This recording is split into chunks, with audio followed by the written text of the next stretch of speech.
The Second Face. The Secret History of Body Doubles, Decoys, and Ghost Leaders. Part 1. Ancient Masks and Royal Deceptions. Who stood in for the God Kings when war threatened the Nile? Chapter 1. Pharaoh's Mirror. Who stood in for the God Kings when war threatened the Nile? In the sweltering year of 1274 BCE, as the armies of Pharaoh Ramesses II prepared to meet the Hittites at Kadesh, an uncanny rumor drifted along the Nile. Some said that the figure leading the chariots into battle was not the son of Ra himself, but another man, one carved in his likeness, trained in his movements, and adorned in the gold and linen of royalty. A substitute, a shadow. To speak of such things then was dangerous. Divine blood was not to be mimicked. Yet the question persists, even today. Could one of the earliest recorded rulers in human history, considered by many the most powerful pharaoh to ever live, have sent a double into the maw of war while he remained in Memphis or Thebes, preserving the sanctity of the true royal body? If so, this may be the first state-sanctioned body double in history. A forgotten tablet, a revealing pattern, our only contemporaneous record of the Battle of Kadesh comes from Ramesses II himself, or at least from his scribes. The story, inscribed on temples across Egypt, boasts that the pharaoh single-handedly turned the tide of the battle after being betrayed by his allies.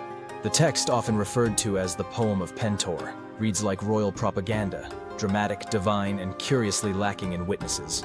Modern Egyptologists have noted inconsistencies. The reliefs show an idealized Ramesses, broad-shouldered, godlike, charging alone into enemy lines, a feat no mortal, however royal, could have survived. There are no battle scars on his mummified corpse, no documented wounds, only a tale repeated so often it became carved into stone. More intriguingly, tucked in a lesser-known Hittite archive uncovered in the 20th century, a clay tablet records that the Egyptians sent emissaries ahead of the battle, wearing the king's face. The phrase was dismissed as poetic metaphor, until scholars discovered that Egypt had a class of court officials known as Shemsu, or attendants of the appearance, trained to mimic the pharaoh's mannerisms in public processions. Were these performers merely ceremonial? Or were they part of an early security protocol, living proxies for the most powerful man in the ancient world? The architecture of illusion, Egypt's dynastic power depended as much on perception as on force. Pharaohs were gods on earth, their bodies sacred, their presence orchestrated. But this power also made them targets of rebellion, assassination, even divine retribution. It was unthinkable for a god king to die in battle, and so a mirror may have been required. An Egyptian double would not have been a perfect twin in the modern sense. There was no plastic surgery, no silicone molds. Instead, identity was visualized through posture, garments, regalia. The pharaoh's crook and flail, his uraeus crown, the kohl lining his eyes, all were symbols that overwhelmed individual features. In a tightly controlled ritual space, appearance was managed, not scrutinized. One need only look to Egypt's use of Ka statues, spiritual stand-ins for the deceased, to understand their deep cultural comfort with the notion of symbolic identity. The soul could inhabit a likeness, so why not a mortal body, carefully trained to become a political vessel? Identity as strategy. Even in the absence of hard proof, the idea of pharaonic body doubles forces us to consider something deeper. Identity, especially at the highest levels of power, has always been performative. Modern leaders wear tailored suits, stage photo ops, script their statements. But the Egyptians formalized this center earlier. The pharaoh was less a person than a function, a divine role that had to be filled. The double then was not necessarily a lie, but an extension of royal presence. Consider how valuable this would be to a ruler facing threats from both within and beyond. A double could attend ceremonies during times of illness, ride in processions through volatile regions, or even act as a sacrificial decoy. The illusion was protection. The mask was a weapon. Philosophical interlude. The face that rules. Why do we revere faces of power? Because they anchor our perception of control. We are biologically creatures of recognition. A familiar face equals stability. A vanishing one spells danger. Yet if the face we trust is not the person we think, does the illusion matter more than the truth? The answer may depend on who benefits. A population comforted by ceremonial presence. A ruler spared from harm. A general allowed to retreat while his likeness leads the charge. The politics of substitution is not always deception. It can be strategy, ritual, or self-preservation. It is a kind of theater. The stakes are simply life and death. The echo in modern power. The tale of Pharaoh's possible double echoes loudly through modern corridors of power. From Stalin's supposed stand-ins to rumors of Kim Jong-un's disappearing act, we see the same instincts. Shield the symbol, outsource the body. And in the digital age, these instincts have evolved. We now face not only flesh and blood doubles, but algorithmic ones. Deepfakes, voice clones, AI avatars. The question is no longer whether someone has a double. It is whether we'd know it if we saw one. Closing reflection. If a man rode into battle wearing the visage of Ramesses II, he was more than a decoy. He was a walking myth. His presence reified power, even if his name was never remembered. The pharaoh lived because the mirror walked. In that silent exchange, one life for the illusion of another, we find the first known instance of what this book will call the second face. Not a clone, not a twin, but the chosen vessel of continuity, deception, and statecraft. And it began not in some modern intelligence agency, but under the burning sun of Kadesh, when a god declined to bleed. Philosophical analysis. Chapter 2, The Emperor Who Multiplied, How Roman Rulers Used Decoys to Appear Omnipresent. In the early decades of the Roman Empire, something uncanny began happening in the provinces. Legionaries would swear they saw the emperor in Gaul on Tuesday and in Thrace by Friday. In Judea, crowds gathered at dawn to hail the arrival of the divine Caesar, while by nightfall, tribunes in Alexandria spoke of receiving direct orders from the same man. These were not myths or misreportings, these were carefully orchestrated illusions, designed to keep a single man, a living god, everywhere and nowhere at once. Omnipresence was power. Rome's emperors, beginning with Augustus and perfected by later rulers like Hadrian and Diocletian, learned to weaponize perception. Through a web of impersonators, sculptural propaganda, and protocol doubles, they turned the singular body of the emperor into a vast, untouchable construct. It wasn't merely rule, it was replication, the original mask of empire. The Roman state was obsessed with image. The face of the emperor was stamped on every coin, chiseled into marble busts, painted into frescoes, and reenacted by actors in civic ceremonies. His name opened every edict. His likeness adorned every military standard. But this visual saturation masked a geographical impossibility. Rome was vast. One man could not govern it all in person. The answer was duplication, first symbolic, then increasingly human. In the early 1st century CE, it was not uncommon for local governors or trusted freedmen to don the imperial toga and perform functions in the person of Caesar. What began as legal theater evolved into literal impersonation. Some scholars believe Emperor Tiberius, a ruler plagued by paranoia, deployed lookalikes during military inspections in volatile regions. By the time of Caligula, the imperial court had a known corps of bodyguards, several of whom bore striking resemblance to the emperor himself. Roman historian Cassius Dio hints at those who wore the imperial mantle in shadow, a phrase modern researchers interpret as early evidence of physical doubles, men trained to copy the emperor's gestures, posture, and ceremonial cadence. The case of the vanishing emperor. One of the most intriguing cases arises during the reign of Emperor Nero. In 65 CE, amid a flurry of assassination plots, a story emerged from Spain. The emperor had appeared at a regional theater, to much fanfare, only to vanish hours later. Official records show Nero was in Rome that week, and yet local witnesses, including Roman citizens of status, insisted they had seen him. Coincidence? Hallucination? Or decoy? This temporal overlap is not easily dismissed. Nero, flamboyant and unpredictable, cultivated his image obsessively. His court was filled with actors, mimes, and musicians. He would not have balked at using a trained mimic as a safety measure, or to create deliberate confusion. After Nero's death, several impostors arose claiming to be him resurrected. One such, Pseudo-Nero, amassed thousands of followers in the eastern provinces. What's telling is how easily they were believed. The imperial persona had become so stylized, so theatrical, that it no longer required a match in voice or spirit, only appearance. In Rome, identity was already a performance. The double simply played the role better. Hadrian and the human mirror Emperor Hadrian brought an even colder logic to the imperial double. He reorganized the Roman bureaucracy around the emperor's abstraction. Statues of him were erected across the empire, not as tribute, but as stand-ins for decision-making. Provincial leaders would bow to the marble before receiving orders from Rome. But Hadrian, ever the strategist, is believed to have taken things further. Some scholars argue that Hadrian's later years saw him use body doubles during public appearances, particularly as illness ravaged him. The historian Spartianus writes cryptically of the man in Hadrian's robes who did not speak, present at several ceremonies in the provinces. His silence, attributed to divine gravitas, may have had a more practical origin. He wasn't Hadrian at all. This would explain the confusing travel records that placed the emperor at nearly simultaneous events during his final years. It also highlights Rome's evolving concept of rule, not as personal charisma, but as imperial presence. You didn't need the man, you needed the mirror. Political theater and the cult of the face. It's easy to dismiss these accounts as rumor or poetic metaphor, but Rome, more than any empire before it, mastered the use of image as control. The emperor's face was not his own. It belonged to the state, and the state knew how to wield it. When Diocletian split the empire in two and created the Tetrarchy, he formalized this strategy. Each emperor had a co-emperor, a Caesar beneath them, and an entire entourage that included men who mirrored their appearance. Uniforms were standardized, protocols were duplicated. The human image of the emperor became modular.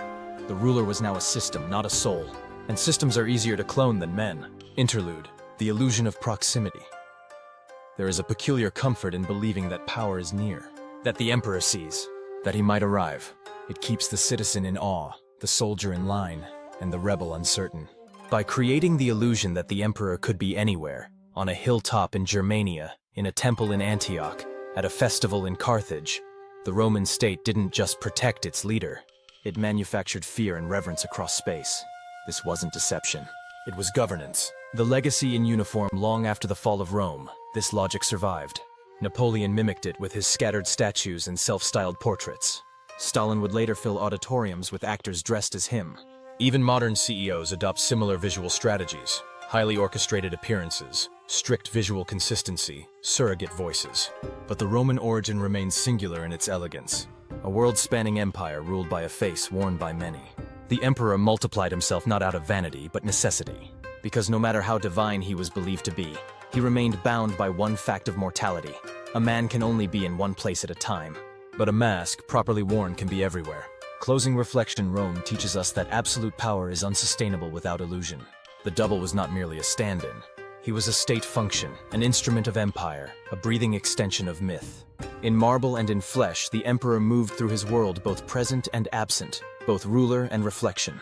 He ruled because they believed, and they believed because they saw him again and again and again, or at least someone who looked enough like him. Chapter 3. The Disappearing Shah. Persian court illusions and the art of royal invisibility. In the dazzling halls of the Peacock Throne, under the shadow of silken canopies and chandeliers of cut emerald, the Shah of Persia could vanish at will. This was not metaphor. It was monarchy by sleight of hand. For center, Persian kings mastered the art of controlled absence, retreating from public view while appearing to remain omnipotent. Their strategy was neither retreat nor cowardice. It was illusion, the cultivated sense that the sovereign was always watching, always listening, and yet could disappear into the palace walls if necessary. In an empire defined by protocol and reverence, vanishing was not abdication of power. It was the ultimate expression of it, the Shah who wasn't there. The Safavid dynasty, which ruled Persia from the early 16th to the 18th century, refined royal invisibility into a kind of statecraft. Shah Abbas III, arguably its most brilliant monarch, governed with both flamboyance and concealment. While he paraded through Isfahan in elaborate pageants, astride elephants trailed by musicians, he also vanished for weeks, reportedly traveling the empire incognito or retreating behind the imperial harem's veils. But one tale, long whispered and only recently examined by Persian historians, speaks of something more curious. According to a 17th century Venetian envoy, the Shah held audiences in mirrored rooms where the royal presence was glimpsed but never verified. The Shah's voice might echo behind a curtain. A command would issue from a veiled alcove. A silhouette would move behind a gauze screen. But those seeking royal judgment were rarely allowed to look directly at him. Even when he appeared in public, the authenticity of the figure was not guaranteed. On more than one occasion, foreign dignitaries reported slight inconsistencies, posture, height, gait, that hinted at something strange. Could it be that Shah Abbas employed a royal double? Cloaks, curtains, and controlled appearances. The architecture of Persian palaces was designed for observation without visibility. The talar, columned hall, created natural shadow barriers. One-way mesh screens allowed the Shah to view courtiers without being seen. And in more sacred precincts, such as the Anderun, women's quarters, no man could enter without layers of intermediaries. Unless, of course, he was pretending to be someone else. Secrecy was sovereign. The Shah could dispatch orders under seal and signature while being physically absent from court. He could appear in multiple cities simultaneously via proxies. And he could silence rumors of illness or crisis simply by letting a mirror version of himself ride through the capital gates. This strategy intensified under the Qajar dynasty in the 19th century. Nasir al-Din Shah, who ruled Persia for nearly 50 years, was deeply obsessed with photography, a novelty at the time, and used portraits of himself to create an omnipresent aura. His own son wrote that courtiers feared the image as much as the man. Rumors abounded that certain public appearances were performed by lookalikes, distant cousins, favored eunuchs, even members of the imperial theatrical troupe. The key to making it work? Control the frame. Let the light fall just so. Keep the subject elevated, surrounded by protocol. Never linger long enough for questions to emerge. The ritual of vanishing Persian political philosophy has long held that the king, Shahanshah, the king of kings, was not a mere mortal, but the axis of cosmic order. Too much exposure would erode that sanctity. Invisibility, then, was not an evasion of power. It was its refinement. Disappearance became a ritualized performance. The Shah would retreat into the haram, leaving behind only decree and symbol. Courtiers would bow before an empty chair, read proclamations in candlelit halls, and interpret silence as strategy. The absent ruler became a myth in motion. In some cases, this art was weaponized. During a rebellion in the northern province of Gilan in 1722, local insurgents declared the Shah dead. But 3 weeks later, a column of soldiers marched through the city with what appeared to be the Shah leading them, in full regalia. The rebels fled. No one ever confirmed the identity of the rider. The Shah never commented. The rebellion ended without bloodshed. A shadow had won the war. The psychology of the unseen sovereign. Why do we equate mystery with power? Because visibility is vulnerability. The moment a ruler is seen, he is measured. Human. Imperfect. But an unseen sovereign is infinite. He is the whisper, the echo, the ghost behind the curtain. Fear fills the gaps that visibility cannot. In Persia's imperial culture, where prophecy, poetry, and court ritual blended, it made sense for the ruler to exist in abstraction. His commands were divine, his gaze unseen, his punishment inevitable. Doubles were not frauds, they were vessels of that abstraction, living symbols. A man standing in the Shah's robes did not have to be the Shah to enforce royal will. He only had to be believed. Modern echoes, the last Shah and the disappearing state. When Mohammad Reza Pahlavi, the last Shah of Iran, boarded a plane into exile in January 1979, some Iranians swore he had left months earlier. Theories arose that he had been using doubles, particularly during his final cancer-stricken years. There is little hard evidence for this, but the rumor endures. Why? Because his rule had long embraced symbolic absence. He appeared in choreographed settings, gave speeches behind armored glass, and rarely lingered in unpredictable public. His regime, like those before him, maintained an aura of visibility that was strictly rehearsed. In his final years, he ruled as a photograph, a portrait more than a man. And when he left, it was as if an image had faded, not a leader had fled. Reflection, power in the negative space. Persia teaches us a different lesson about doubles, not one of multiplication like Rome, but of subtraction. The power was not in how often the Shah appeared, but in how selectively he did.